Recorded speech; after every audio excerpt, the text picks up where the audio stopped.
Diálogos de amor, vida y muerte. Una serie que nos invita a descubrir elementos de reflexión para comprender mejor que el amor, la vida y la muerte están hermandadas por el mismo proceso. Presentada por el sacerdote jesuita Víctor Pérez Valera, quien es licenciado en Filosofía y doctor en Teología. Es catedrático de la Universidad Iberoamericana y su labor de docencia comprende temas tan diversos como antropología teológica, ética para abogados, teoría del derecho y filosofía del derecho.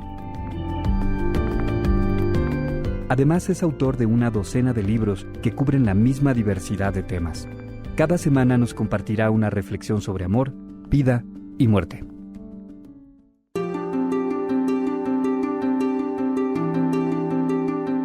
El árbol de la montaña y el cerrón. Cuento de Shiga Naoya, traducido por Eduardo Pérez Valera. Crecemos temiendo cosas distintas a lo largo del tiempo. Algunas parecen horribles, hasta que llegan otras peores. Esta es la historia del árbol que aprendió a convivir con el miedo, con la espera y con la soledad, el retoño y los primeros miedos.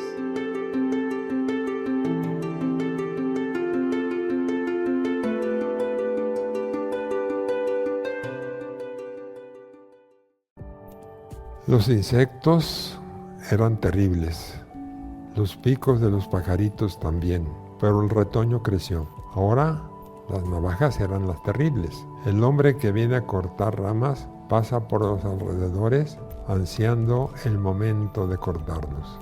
El crecimiento y el hacha. Por fin, el cuerpo del árbol engrosó.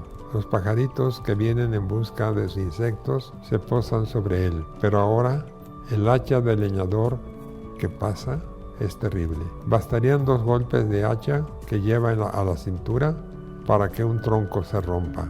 El árbol quiere engrosar pronto. Mientras así pensaba, engrosó un poco más. El hacha dejó de parecerle tan terrible. La sierra y el tiempo.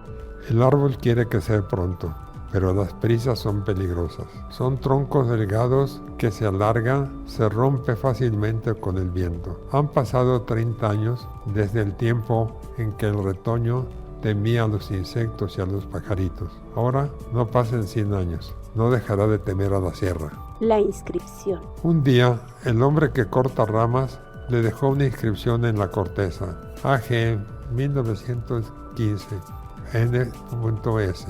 Con la intención de que no se sumara el tiempo, la grabó profundamente. El árbol sonrió sin embargo. Él sabe que mientras esta inscripción se quede en la corteza, no puede vivir en paz. Mientras no pase el tiempo en que el hombre de la inscripción se haga viejo y muera, y sus nietos se hagan viejos y mueran también, no puede vivir en paz. En cuanto pueda, tiene que chupar los alimentos de la tierra, tiene que recibir la luz del sol y luego tiene que crecer, alto y grueso.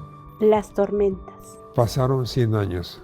Decenas de veces se enfrentó a tormentas que le hicieron pensar que ya era el fin. Un día le rompieron una rama que se había extendido demasiado hacia el sur, pero felizmente nunca recibió una herida de muerte. Las tormentas son odiosas. Sin embargo, aunque le hacía tomar la postura de menor resistencia ante la violencia del viento, no podía moverse, no podía moverle un solo milímetro. La tormenta no tenía malicia, solo fuerza. De cualquier manera, por fin, ya podía vivir en paz. Los hombres regresan. Llegó un oficial con el cliente para hacer la entrega de árboles. El árbol los miró curiosamente desde arriba. Un vecino se dirigió a él. ¿Qué vendrán a hacer? Los árboles jóvenes estaban temblando de miedo. Ojalá se vayan pronto. De pie sobre su raíz, miran hacia arriba y dicen algo. No hay nada que hacer. No será el fulano de AG 1915. ¿Qué tipo tan sospechoso? Ya se va, ya se va. Si esta noche cayera una borrasca y me borrara ese número, no te preocupes. Mira, también está marcado los árboles de allá. De veras. ¿Y por qué no te puso marca a ti? Mientras decía eso, su vecino lo veía con cara de envidia. La Sierra Grande en acción. Golpes y cuñas. Pasó una semana. Un obrero vino al bosque. Por un tiempo examinó los contornos. Escogió un buen sitio y se puso a nivelarlo. Con un hacha empezó a cortar arbolitos, de modo que, casi sin darse cuenta, pronto se hizo una pila de árboles de bambú. Luego, en 3 días, construyó una cabaña pequeña y en otros 3 un horno pequeño, como cabaña, con techo como cúpula. El cliente vino a inspeccionarlo todo. Yo quería que también entrara este árbol, pero el maldito oficial dijo que hasta aquí. ¿Verdad?, dijo el obrero al que se libró de ser marcado. Entonces el árbol, sin saber cómo, sintió un temblor en todo el cuerpo. Aprovechando la ocasión, vámoslo cortando. Déjalo, no vale la pena que un árbol me acuse de talar bosques a escondidas, respondió el cliente. Poco a poco iban derribando los grandes árboles. Día y noche se elevaban del horno una columna de humo y 2 o 3 días después de que la columna se cortaba, sacaban a pedazos los renegridos cadáveres del árbol que, reunido a un lado, iban formando una pila. Ahora precisamente han empezado a cortar el árbol vecino. Era una sierra enorme que nunca antes había visto, cerca de 2 metros de larga, con mangos adheridos a los 2 extremos. La manejaban 2 hombres, sentados con los pies apoyados en la raíz del árbol.